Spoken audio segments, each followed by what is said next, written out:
नमस्कार बच्चों, science Haryana YouTube channel में आपका फिर से स्वागत है। मैथ्स के सैम्पल पेपर के जो हमने 15 क्वेश्चन किए थे, उसके बाद नेक्स्ट जो आपके क्वेश्चन है वो आज सॉल्व करते हैं। तो इसमें जो 16th क्वेश्चन है वो है AP 2 - 1 - 4 के अगले 3 पद लिखिए। AP दी हुई है तो इसमें A1 है 2 और A2 है -1, तो D क्या होगा -1 और -2, बिकॉज फॉर्मूला क्या होता है A2 - A1। -1 एंड -2 क्या हो गया आपके पास -3। फिर हमें क्या निकालना है अगले 3 पद A1 A2 A3। It means हमें क्या निकालना है A4 A5 and A6। A4 क्या होता है A + 3D। 3D कहाँ से आया, बिकॉज यहाँ से हमारे पास फॉर्मूला क्या है A + n - 1D। अब हमें क्या निकालना है A4, यहाँ पर 4 पुट करेंगे n की जगह पर, तो क्या आ जाएगा हमारे पास 4 - 1 3, तो 3D is given. A1 + 3D, इसी तरह यहाँ हो जाएगा A1 + 4D और ये हो जाएगा आपके पास A1 + 5D। तो A4 A5 और A6 निकालेंगे। A1 की वैल्यू क्या दी हुई है हमें 2 + 3 × D हमने अभी निकाला -3। 2 ± -3 × 3 9। यहाँ से हमारे पास क्या आ गया 2 - 9 दैट इज -7। उसके बाद इसी तरह A5 क्या होगा, A5 है हमारे पास A1 यानी 2 + 4 × -3। यहाँ से 2 - 12 क्या आ गया -10। फिर A6 A1 क्या था 2 + 5 × -3 2 - 15 और वो क्या था हमारे पास क्या आ जाएगा -30। तो नेक्स्ट 3 टर्म्स जो है वो हमारे पास अगले 3 पद क्या आ गया, क्या है -7 -10 और -8।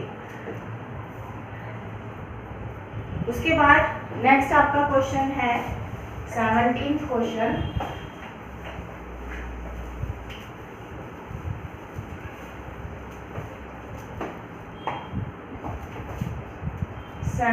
क्वेश्चन में हमें क्या दिया हुआ है, सभी वर्ग डैश होते हैं, सभी वर्ग डैश होते हैं और ब्रैकेट में दिया हुआ है हमें समरूप या सर्वांसम। हमें ये बताना है कि क्या आएगा, सब समरूप या सर्वांसम। अब हमें पहले तो मीनिंग पता होना चाहिए कि समरूप और सर्वांसम दोनों में फर्क क्या है। समरूप मतलब जिसका रूप एक जैसा हो, जैसे अगर हम बात कर रहे हैं वर्ग की तो दूसरा भी वर्ग। और सर्वांसम जो है वो क्या है, जो जिसके सभी अंक समान हैं। तो सर्वांसम सभी वर्ग, जैसे एक ये वर्ग है और एक ये वर्ग है दोनों वर्ग, तो क्या ये इन दोनों के सभी अंक समान है? नहीं है, ये छोटा है ये बड़ा है। ये सर्वांसम मतलब एक दूसरे को ढक ले, पूरा कवर अप कर ले। तो यहाँ से समरूप लेकिन दिख दोनों क्या रहे हैं यहाँ पे वर्ग, तो इसका मतलब सभी वर्ग क्या होते हैं समरूप। आंसर हमारा क्या आ जाएगा समरूप। आगे 17th क्वेश्चन है 18th क्वेश्चन है आपका। आपको दो आकृतियां दी गई हैं, दो त्रिभुजें दी गई हैं। पहली त्रिभुज कौन सी है? MNL। और दूसरी त्रिभुज दी गई है QPR। समरूप है, ये दोनों क्या है? समरूप है।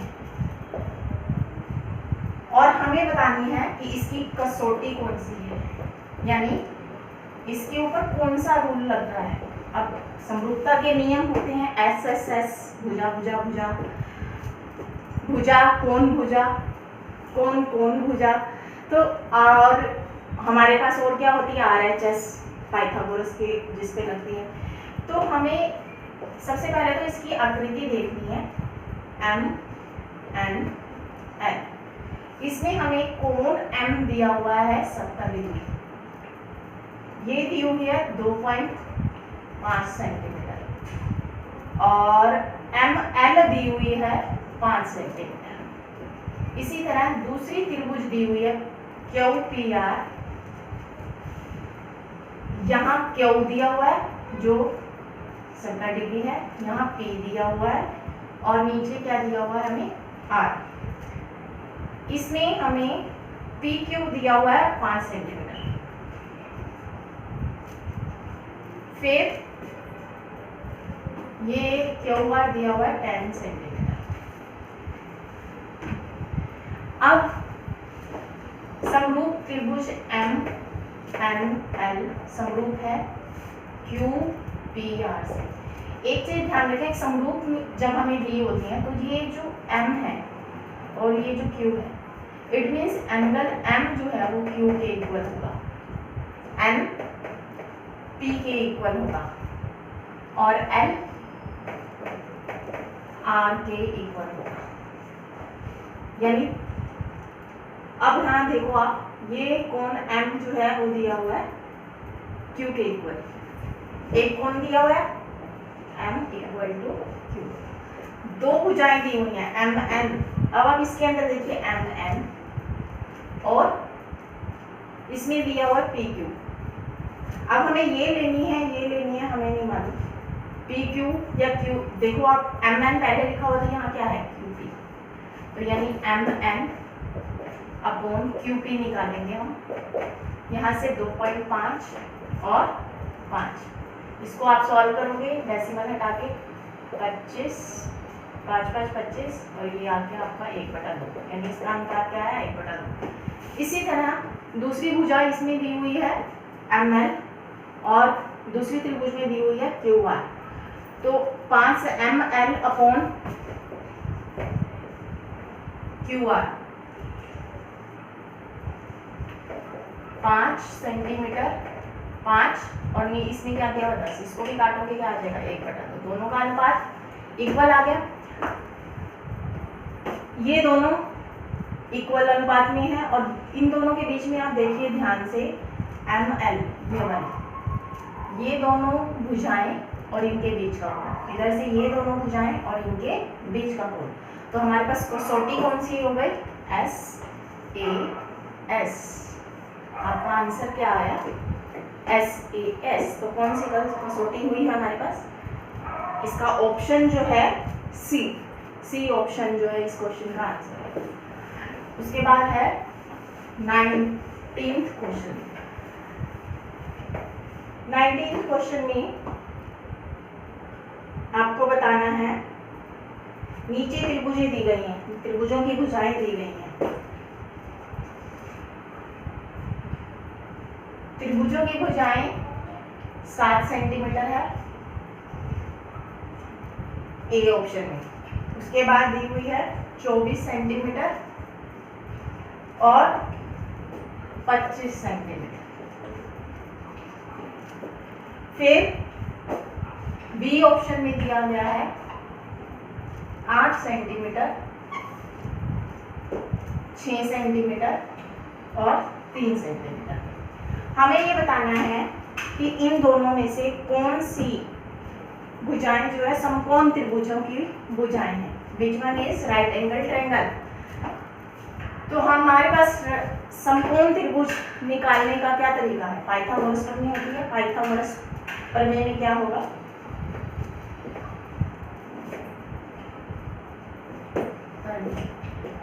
क्या होता है? सबसे बड़ी भुजा का स्क्वायर, कर्ण का स्क्वायर, आधार का स्क्वायर अपॉन प्लस लंब का स्क्वायर। अब हमें नहीं पता कौन सा कर्ण है, बस हमें ये पता है कि कर्ण जो है वो सबसे बड़ी भुजा होती है। सबसे बड़ी भुजा कौन सी है इसमें से? 25। 25 का स्क्वायर निकालोगे क्या आया? 625।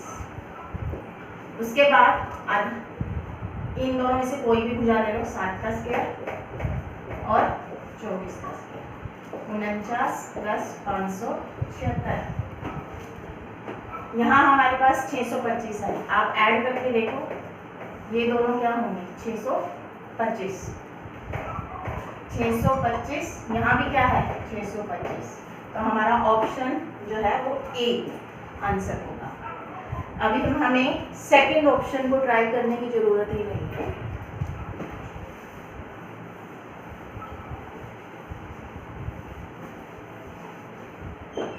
अगला क्वेश्चन है आपका 20वां क्वेश्चन है, यदि एक बिंदु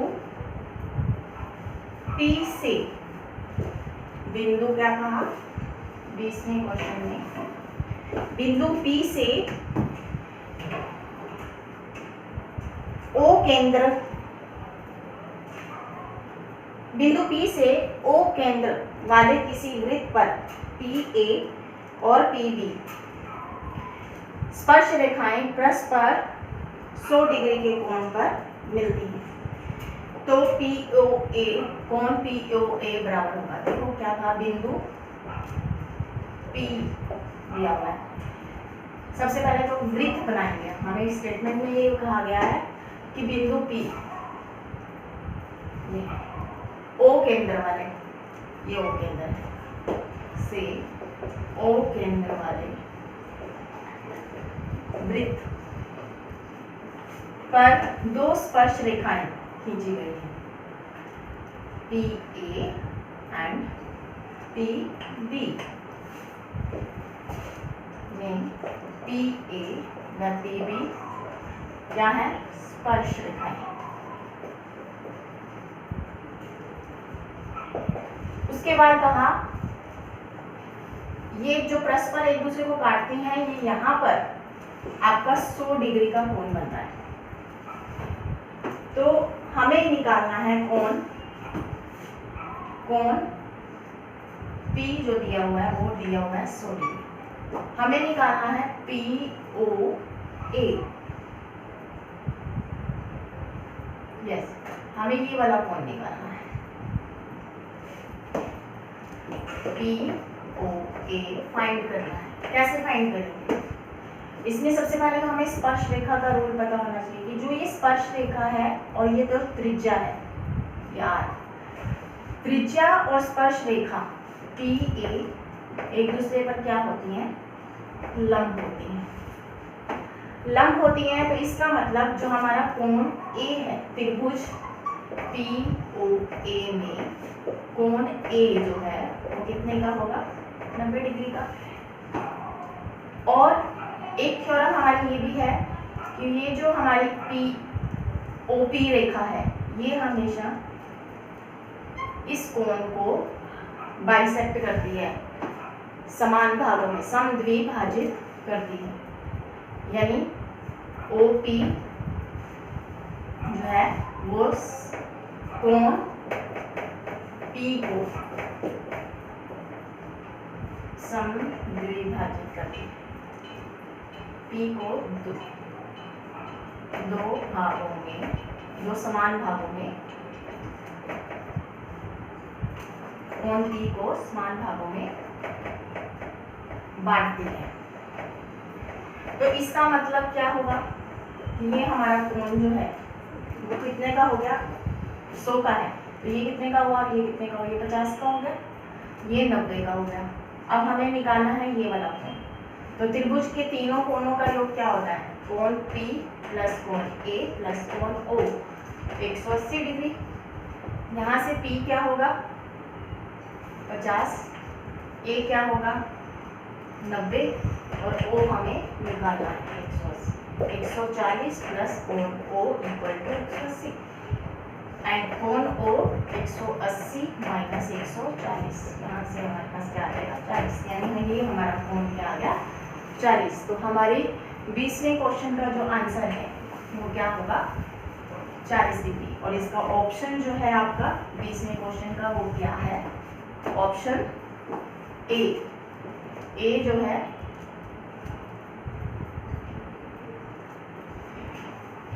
ऑप्शन ए जो है इसका आंसर होगा। अगला है 21वां क्वेश्चन।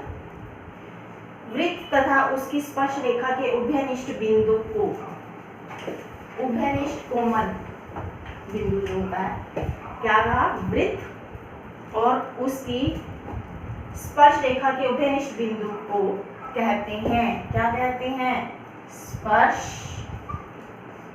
बिंदु। जहां स्पर्श रेखा टच करेगी, क्या कहा स्पर्श रेखा और वृत्त के, ये वृत्त है इसका उभयनिष्ठ बिंदु जो लाइन में भी आ रहा है स्पर्श रेखा में भी आ रहा है और जो वृत्त में भी है, तो यही बिंदु है। तो ये बिंदु आपका क्या होगा स्पर्श बिंदु। 21वें का आंसर आपका होगा स्पर्श बिंदु। नेक्स्ट क्वेश्चन है आपका 22वां।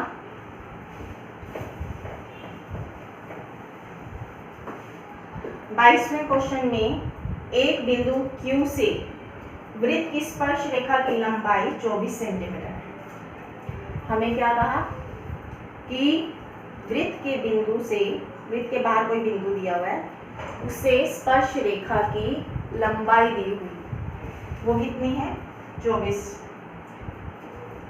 बिंदु, सबसे पहले तो हम देखेंगे कि बिंदु Q से, ये वृत्त है, बिंदु Q है, इससे, इस बिंदु Q से स्पर्श रेखा की लंबाई 24 है और Q से केंद्र की दूरी, ये हमारा केंद्र है, इस केंद्र की दूरी 25 सेंटीमीटर है। वृत्त की त्रिज्या क्या होगी, तो हमें बताना है। अब स्टेटमेंट क्या है फिर से देखो, बिंदु Q से स्पर्श रेखा, स्पर्श रेखा की लंबाई कितनी है 24 सेंटीमीटर और बिंदु Q से केंद्र की दूरी, केंद्र की दूरी कितनी है 25 सेंटीमीटर। हमें क्या निकालना है त्रिज्या, त्रिज्या हमें निकालनी है। तो यहाँ से हम इसको नाम दे देते हैं स्पर्श रेखा, जहाँ स्पर्श कर रही है स्पर्श बिंदु A, हमें निकालनी है OA। अब मैंने आपको पहले बताया कि ये दोनों स्पर्श रेखा और त्रिज्या एक दूसरे पर क्या होती है लंब, लंब होती हैं। तो इसका मतलब ये कोण, यहाँ पर 90 का कोण हो गया। अब ये कौन सी त्रिभुज बन गई समकोण त्रिभुज। अब समकोण त्रिभुज में दो भुजाएं दी गई हैं, तीसरी भुजा हमें निकालनी है। तो अब आपको ये देखना है कि ये दो भुजाएं जो दी गई हैं वो है क्या, आधार है, लंब है, कर्ण है। सबसे पहले तो आपने ये देखना है कि ये लंब 90 का कोण है, 90 के कोण के सामने वाली भुजा जो है वो हमेशा कर्ण कहलाती है। तो पाइथागोरस थ्योरम क्या होती है, पाइथागोरस प्रमेय क्या कहती है, कर्ण का स्क्वायर इज इक्वल टू आधार का स्क्वायर प्लस लंब का स्क्वायर। कर्ण कितना है 25, आधार 24 और लंब हमें निकालना है, त्रिज्या निकालनी है। तो 25 का स्क्वायर 625, 24 का स्क्वायर 576 और ये लंब का स्क्वायर। यहाँ से हम 625 माइनस 576 करेंगे तो क्या बनेगा 625 माइनस 576 इक्वल टू लंब का स्क्वायर। यह आ गया आपका 49 लंब का स्क्वायर। लंब क्या हो जाएगा आपका 49 का वर्गमूल 7। बस लंब क्या था त्रिज्या, तो त्रिज्या हमारी r जो है वो क्या थी 7 सेंटीमीटर। तो आपका ऑप्शन जो है आंसर जो है वो ऑप्शन ए ऑप्शन आंसर। उसके बाद नेक्स्ट क्वेश्चन है आपका 23।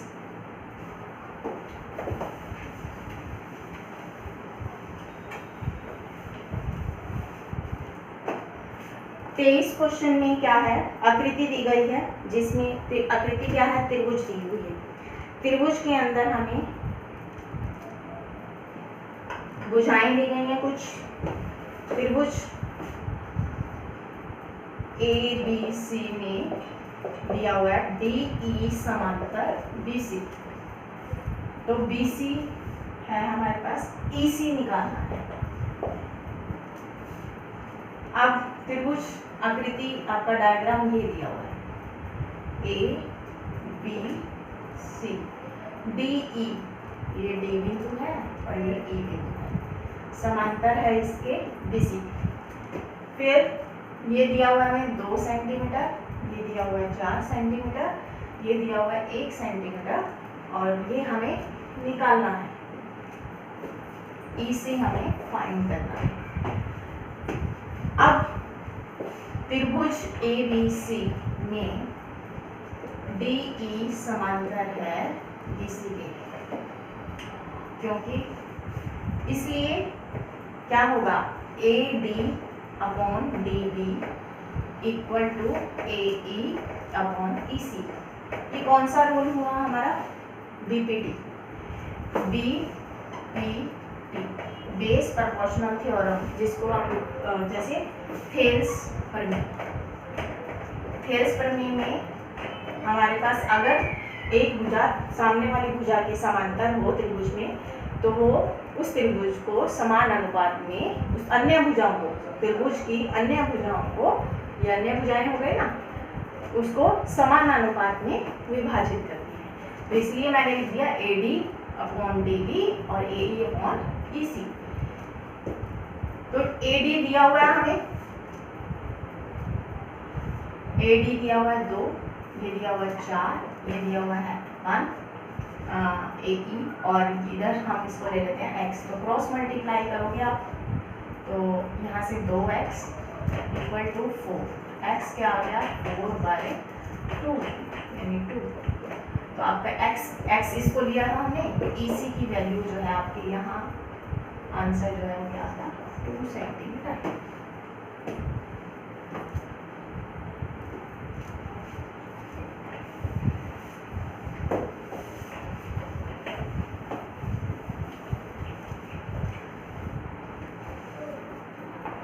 बच्चों नेक्स्ट क्वेश्चन है आपका 24वां क्वेश्चन है। अब 24वें क्वेश्चन में क्या है, बिंदुओं -1 -1 और -4 4 -1 -1 व -4 4 4 के बीच की दूरी ज्ञात कीजिए। बीच की दूरी डैश है, दूरी इन दोनों बिंदुओं की दूरी डैश है, ये क्वेश्चन है आपका। अब दूरी का फॉर्मूला क्या होता है, x2 माइनस x1 का स्क्वायर, y2 माइनस y1 का स्क्वायर और इसका स्क्वायर रूट। अब ये हमारे पास x1 है -1, x2 क्या है -4, y1 क्या है -1 और y2 क्या है 4। अब आप ध्यान से देखिए, यहाँ x2 की वैल्यू -4 -1 माइनस माइनस यहाँ क्या हो जाएगा प्लस, इसका स्क्वायर। y2 4 -1 y1 है तो माइनस माइनस 1 प्लस हो जाएगा। अब -4 + 1 क्या होगा -3, इसका स्क्वायर, और ये क्या होगा 5, इसका स्क्वायर। और ये यहाँ क्या आएगा 9 8 25, इसका वर्गमूल। अब क्या होगा यहाँ 34 और इसका वर्गमूल। अब आप देखेंगे कि 34 किसी भी संख्या का पूर्ण वर्ग नहीं है, तो पूर्ण वर्ग नहीं है तो आप इसको यूं छोड़ दोगे, इसके फैक्टर नहीं बनाओगे, तो आपका आंसर क्या आ गया वर्गमूल 34।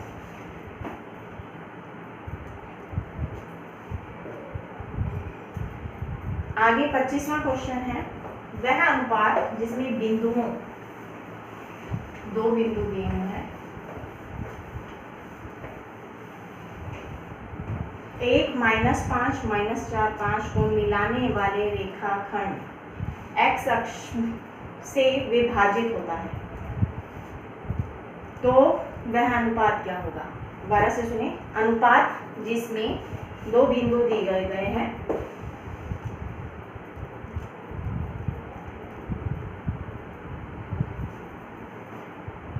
बिंदु है हमारे पास 1 -5, दूसरा बिंदु है -4 5, ये दो बिंदु हैं,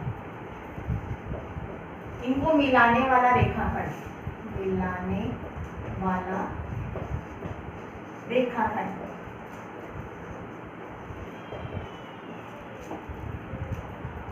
x अक्ष से विभाजित होता हो। हमें पूछा वह अनुपात जो इन दोनों बिंदुओं को मिलाने वाले रेखाखंड x अक्ष से विभाजित करता हो, तो वह अनुपात क्या होगा। अब हमें अनुपात निकालना है। अब मानेंगे, माना अनुपात। बच्चों आप देखो, दो एक्सेस होते हैं x और ये y। अब वो बिंदु है x अक्ष के ऊपर, जब कोई बिंदु x अक्ष के ऊपर यहाँ है सपोज, तो x अक्ष पे विभाजित करता है वो बिंदु। बाकी जो दो बिंदु दिए हुए हैं हमें, वो क्या दिया हुआ है 1, जैसे सपोज x जो है हमारा 1 है और y जो है वो -5 है, तो एक बिंदु तो यहाँ है 1 और -5। दूसरा है -4 यहाँ है और वो 5, -4 5, यानी इस तरह की रेखा बन रही है ऐसे, और वो बिंदु यहाँ पे विभाजित हो रहा है, ये आपका x अक्ष पे आ रहा है। तो इस x अक्ष पे आपकी जो भी बिंदु आएगा उसके निर्देशांक क्या होंगे, x1 और 0, y क्या होगा यहाँ 0 होगा। तो हमें ये बताना है कि ये किस अनुपात में विभाजित करता है। हमें बिंदु भी नहीं पता, लेकिन हमें ये जरूर पता है क्योंकि वो x अक्ष पर है, तो y की वैल्यू क्या होगी, y जो कोऑर्डिनेट होगा वो 0 होगा। अब माना अनुपात क्या मान लिया हमने, k अनुपात 1। अब अनुपात के अंदर y कोऑर्डिनेट निकालने के लिए हमारे पास क्या फॉर्मूला होता है, m2 y1 plus m1 y2, नीचे m1 प्लस m2। यहाँ आप वैल्यू पुट करोगे m2 ये m1 है, ये m2 है, m2 1, y1 है हमारे पास -5 प्लस m1 क्या है k m1 और y2 है 5 और नीचे k प्लस 1। ये क्या होगा, मैंने कहा आपको कि y की वैल्यू क्या होगी 0 क्यों होगी, वही x अक्ष पे है क्योंकि कोऑर्डिनेट हमारा 0 है। उसके बाद यहाँ हमारे पास जब ये 0 है तो इधर से हम क्रॉस मल्टीप्लाई करेंगे तो ये क्या हो जाएगा 0, और यहाँ क्या आ जाएगा -5 प्लस 5 अब माइनस का 5 इधर आके प्लस का 5 k की वैल्यू क्या होगी 5 और 5 क्या हो गया 1, k = 1। तो अब हमारे पास रेशो जो अनुपात माना हुआ था, क्या माना हुआ था k रेशो 1 k अनुपात 1, तो k की वैल्यू 1 अनुपात, यानी आपका आंसर जो है वो क्या आ जाएगा, ऑप्शन नंबर बी आंसर है। तो ये बच्चों आपके 25 क्वेश्चन पूरे हो गए हैं। बाकी नेक्स्ट क्वेश्चन के लिए हम नेक्स्ट वीडियो में सॉल्व करेंगे। और इन क्वेश्चंस का जो सॉल्यूशन है आपका वेबसाइट पर दिया गया है, वो सॉल्व करके डाल दिया है। तो अगर आपको कोई प्रॉब्लम आती है कि कैसे पूरे मेथड से सॉल्व किया जाए, तो वो आप उसको वेबसाइट पे चेक कर सकते हो कभी, क्योंकि वो सॉल्यूशन आपके सामने एकदम से होगा। क्वेश्चंस भी हैं, आंसर भी है, सॉल्यूशन भी है, तो और वीडियो भी है, तो आप अच्छे से अंडरस्टैंड कर सकते हो। तो नेक्स्ट वीडियो के लिए फिर से मिलते हैं।